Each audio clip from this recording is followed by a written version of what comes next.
Hey guys, this is Eddie with WTI. Now, if you're looking for a Scarlett Solo that's gonna allow you to make recordings that are incredible, I really recommend this one. I've been really impressed by it.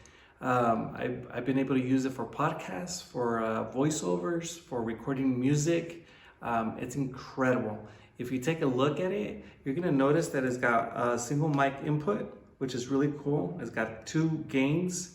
And it's got also a microphone, or actually a headphone jack, so you can actually listen to it through a monitor. So it's fantastic. You connect it to your system and it works great.